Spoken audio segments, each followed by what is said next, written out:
We are taking dinner to the next level today with the ultimate classic stuffed bell peppers. Perfectly roasted, stuffed to the brim with seasoned meat and tender rice, and topped off with that perfect golden brown cheese. It is insanely easy and incredibly delicious. Stick around and I'll show you exactly how it's done. So to kick things off, we need to dice a yellow onion. We need about 1/3 of a cup-ish. So we'll just start with this onion. Peel the skin off. And then we'll start cutting her up. I'm doing this the old-fashioned way. There's a fancy way to do it. We can show you in a short. We've done it in a few of our other videos before. Today, because I had it cut into a ring, I'm just doing it the old-fashioned way and just basically cutting it into pieces and then working my knife back and forth to cut them into little diced chunks. There we go. That should be about 1/3 of a cup, maybe a little bit more, but it should be pretty close. We're just gonna go with that. Set that aside. Now we need to work on our bell peppers. So what I'm gonna do, I'm gonna cut them in half. I'm gonna take my knife and I'm gonna cut the pith or the white part out of the pepper. So just take your knife, run it along the edge of the pepper, and then just cut your stem off. Give that a little pull, it'll pop right out. And then you can just take your fingers, same thing, you can kind of peel the white out of the middle with your fingers. As you can see, we got all these seeds in here. Easy way to get them out. Tip your pepper over, give it a pat on the bottom, and all the seeds come right out. And then again, same thing. Run your knife along the edge, cut that white out, go right along the edge of your stem, cut that out, grab the back, and give it a pull. Then you can take your knife. This knife's a little big for this. It's not going to work very well. And you can kind of run it along the edge of the inside of your pepper to clean out the rest of that inner pith. So I've got a pan here. I'm just going to put my finished peppers on a pan just for now because I'm going to cook them on this pan anyway. So I've got 4 peppers here today, 2 red, a yellow, and an orange. I like green pepper as well, but I'm kind of picky. I like green pepper on certain things.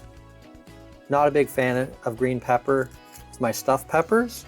It's very good on subs, not for stuffed pepper. So we're just gonna go with the sweeter ones. Green is a little more bitter. If you like the bitterness, go with green. So this is our second stuffed pepper recipe in the last, I don't know, we'll say a few months. It could have been a couple weeks. I'm not sure exactly when this video is coming out, but Steve did stuffed banana peppers. If you haven't seen that video, check it out in the top right corner of this video or a link in the description below. And if you have seen it, let us know in the comments below. Who did it better? Steve with his stuffed banana peppers or me with my stuffed bell peppers? And the last ingredient we need to chop, just some parsley. This isn't actually for the peppers themselves. This is just a garnish. So you can cut it to the size you'd like. And the exact amount isn't exact either because, as I say, this is garnish. We have flat leaf parsley here, fresh out of the garden. I've said this a few times before. If you'd like to see us do some dried parsley in the fall or oregano or whatever, let us know in the comments below and we'll show you how we do it. There we go. There's our parsley. Now we're going to set this aside and we can start cooking. We're gonna add roughly 2 tablespoons of olive oil to our wok. You don't have to use a wok for this. We chose to because we don't have a lot of bigger magnetic pans for our induction. You can use just a regular pan. This was really our biggest magnetic pan, so that's why we're using it. Nice thing about inductions, they're real quick to heat up. So now it's time to start adding our sausage.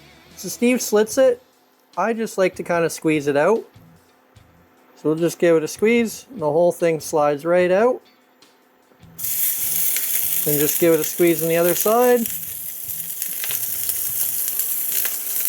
and it will come out as well. Now these are a mild Italian sausage. If you want to use hot Italian, that's fine. I would recommend using some kind of an Italian sausage though. Lots of flavor in Italian sausage. I just find that that works best. And to our pan, we're also going to add our onion. You can start breaking your sausage up. Looking to cook our sausage, brown our sausage, cook it all the way through, and start to sweat those onions. So you want to be careful. Don't want your pan too hot or you'll start to brown and basically burn your onions. So you want to be careful. But you want it hot enough that your sausage will brown. Just as we keep browning away this meat, I'm going to turn my oven on, preheat it to 375 degrees. And after a few minutes, I'd say we're probably pretty good there. I'm just going to push the meat and onion out of the way. And I'm going to drain a little bit of this fat off. Our mixture is just about done. We're going to add 3 teaspoons or 3 cloves of garlic. We'll let that saute for about a minute or so. We want to start to bring out some of the aromas and flavors in the garlic without burning it. Burnt garlic isn't very good, but semi-pan fried garlic is incredibly good. And after about a minute or so, we're going to add 14 ounces of fire roasted tomatoes with the juice. These are diced tomatoes too. I would recommend getting diced just because it saves you a little bit of time. If you want to get whole ones, you can cut them yourself. Just a little bit faster this way. Next, we're going to add 1 teaspoon of Worcestershire, 1 teaspoon of dried basil, 1 teaspoon of dried thyme, 1 teaspoon of red chili flakes, 1 teaspoon of oregano, 1 teaspoon of ground black pepper. Get a little bit of a stir together. Some of these flavors combine. And after letting those flavors come together for a minute or two, we're going to add a cup of cooked rice. It's important to do cooked rice because if you do a cup of raw rice, first of all, it's not going to cook. Second of all, you're going to end up with an awful lot of rice in this. And a half a cup of chicken broth. So again, stir that together. We're going to let this simmer for 5 minutes or so. We want to cook some of this chicken broth down. Well, actually, to be perfectly honest, you're not really going to cook it down. The rice is going to absorb it. But you want all these flavors to come together. You want that rice to heat up a little bit. Because if you're like me, you did your rice ahead of time, so it's cooled down. And after a couple minutes, we're done. So we'll set that aside. We can start stuffing our peppers. Now for the second best part, stuffing them. Best part, of course, is eating them. So we're just going to take a spoon. We're just going to drop a bunch of our filling into our pepper. So I've cut my peppers in half, as you saw earlier and as you can see now. The other option you have is to hack the top off. So you'd cut it off somewhere around here, and then you'd hollow the middle out, stuff it, and then you could put the lid back on. It would show a little bit better. Thing is, our peppers are huge. Not everybody in this house could eat a whole one. So I figured half is far better for portion sizes. So that's why I did it that way. And there we go.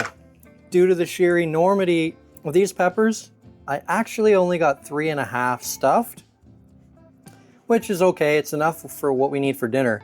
The downside is the filling is really, really good in a breakfast burrito. I was hoping to have extra to make breakfast burritos.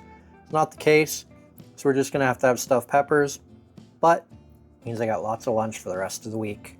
So just before they go in the oven, we're gonna top them off with some shredded cheddar cheese. Now we need to top it with tin foil. So what I'm gonna do is I'm gonna put some toothpicks in. I'm gonna try to find some good ones that aren't shards so that we don't end up with woody stuffed peppers. What this is going to do, it's going to hold the tin foil off the top of the peppers. So hopefully the tin foil won't stick to the cheese, or the cheese stick to the tin foil, whichever way you want to say it. There we go. Doesn't have to be super tight, but it's on there. So now we're going to put it into our preheated 375 degree oven, cook them for about a half an hour.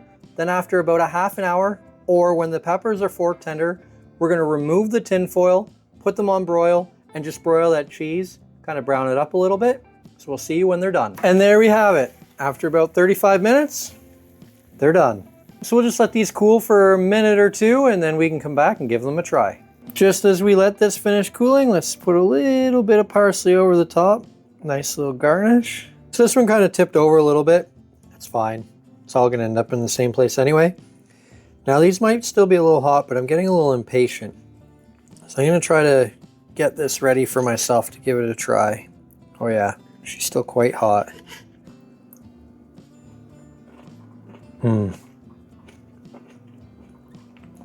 Those are absolutely perfect. Cooked exactly right for me. Not soft, they're not hard, but they got just a little bit of a crunch. Exactly what I'm looking for. And there's a ton of flavor in this. Absolute ton of flavor. If you want some flavor-packed stuffed peppers, these are a go-to. So that's it for this video. Hit like if you liked the video, subscribe to the channel if you haven't already, hit the notification bell to be notified when we upload next, and share the video with all of your friends. Oh, and don't forget, first we cook, then we eat. So good.